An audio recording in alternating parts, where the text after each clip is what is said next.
آپ نے علم غیب کا مسئلہ بیان فرماتے ہوئے کہا تھا کہ انبیاء کرام کا علم غیب محدود ہوتا ہے، لیکن میرے خیال میں جب نبی اکرم صلی اللہ علیہ وسلم معراج شریف پر تشریف لے گئے تو اللہ تعالیٰ نے اپنا دیدار عطا فرمایا۔ میری سوچ کے مطابق جب اللہ تعالیٰ نے اپنا دیدار ہی نصیب فرما دیا، جو کہ حضرت آدم علیہ السلام سے لے کر آج تک کسی بھی انسان کو نصیب نہیں ہوا، جب اللہ نے اپنا دیدار ہی نصیب فرما دیا پھر باقی کیا چھپا رہ گیا؟ یہ آپ کا شاعرانہ انداز ہے۔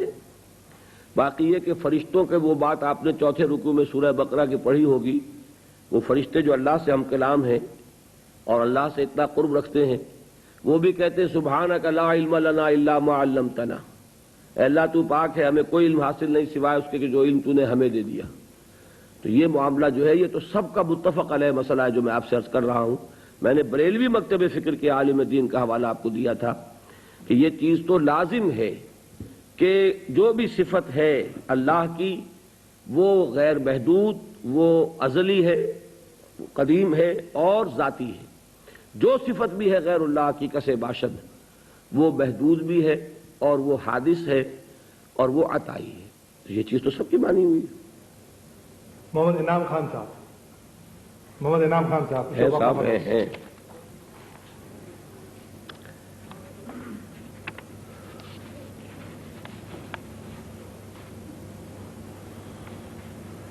یہ فرما رہے ہیں کہ امام ابو حنیفہ کو امام اعظم کا لقب جب دیا گیا ہے تو جس میں وقت تمام مذہب کے امام شافعی، امام حنبل، امام مالک اور تمام یہاں امام اعظم ابو حنیفہ ایک وقت میں موجود تھے؟ نہیں، ایک وقت میں موجود نہیں تھے۔ یہ ان کا حضرت شافعی کا زمانہ بعد کا ہے، امام ابن حنبل کا اور بھی بعد کا ہے۔ اس اعتبار سے بھی اولیت جو ہے زمانی اعتبار سے بھی امام ابو حنیفہ ہی کو حاصل ہے۔ باقی یہ کہ امام اعظم، اب آپ کسی کو قائد اعظم کہہ دیتے ہیں، پوچھیے کیوں بنایا قائد اعظم، کس لیے کہا قائد اعظم؟ بڑے بڑے قائدین اور بھی موجود تھے۔ یہ چیزیں کوئی جرح کرنے کی نہیں ہوتی ہیں۔ امام ابو حنیفہ رحمۃ اللہ علیہ کا ایک مقام ہے جو اللہ نے انہیں عطا فرمایا ہے اور اس لیے ان کے ساتھ نام کے ساتھ یہ لفظ استعمال کر دیا جاتا ہے۔ محمد شاہد صاحب، کیا آپ اس بات پر روشنی ڈالیں گے کہ مختلف دینی جماعتوں کا اتحاد کس طرح ممکن ہے؟ کن کن مرحلوں میں ہمیں ایک ساتھ مل کر چلنا ہے؟ کیونکہ جب ہم یہ دیکھتے ہیں کہ تفرقے میں نہ پڑیں، جب دینی جماعتیں ایک دوسرے کی مخالفت کرتی ہیں تو لوگ بدظن ہو جاتے ہیں۔ اس میں صرف دو چیزیں نوٹ کر لیجئے کہ ایک مخالفت ہے اور ایک اختلاف ہے۔ اختلاف میں حرج نہیں ہے، مخالفت میں حرج ہے۔ اختلاف تو یہ کہ صاحب آپ کا طریقہ یہ، میرا طریقہ یہ، آپ اپنے طریقے پر کام کریں، میں اپنے طریقے پر کام کروں۔ لیکن مخالفت یہ ہے کہ میں آپ کی ٹانگ گھسیٹوں، آپ میری ٹانگ گھسیٹیں۔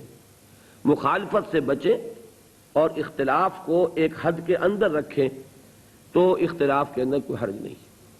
اللہ تعالیٰ نے بھی ساری چیزوں کو ایک جیسا نہیں بنایا، اور یہ جماعت صرف نبی کی ہوتی تھی کہ ہر شخص کا اس میں ہونا لازم ہے۔ اب ظاہر بات ہے نبی کوئی نہیں، تو لہذا اگر فرض کیجئے کہ مولانا الیاس صاحب نے کام شروع کیا، آپ کا دل ٹھکتا ہے، ان کے ساتھ شامل ہو جائے۔ مولانا مودودی نے کام شروع کیا، آپ کو اتفاق ہے، ان کے ساتھ شامل ہو جائے۔ تو یہ چیز جو ہے اس حد تک رہے تو اس میں کوئی حرج نہیں۔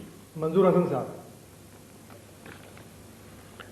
نماز میں جب کھڑا ہوتا ہوں ذہن میں خیالات کی بوچھاڑ شروع ہو جاتی، یکسانیت قائم نہیں رہتی۔ یہ سوالات اب لکھیں کیا آپ نے؟ کیا ایسی نماز قابل قبول بھی ہوتی ہے؟ نماز آپ اس یقین کے ساتھ پڑھیے کہ اللہ تعالیٰ قبول فرمائے گا۔ اپنی نیت کو درست رکھیں، ریاکاری نہ ہو۔ باقی یہ کہ شیطان اگر وسوسہ اندازی کرتا ہے اس سے لڑیے اور نماز پوری کیجیے۔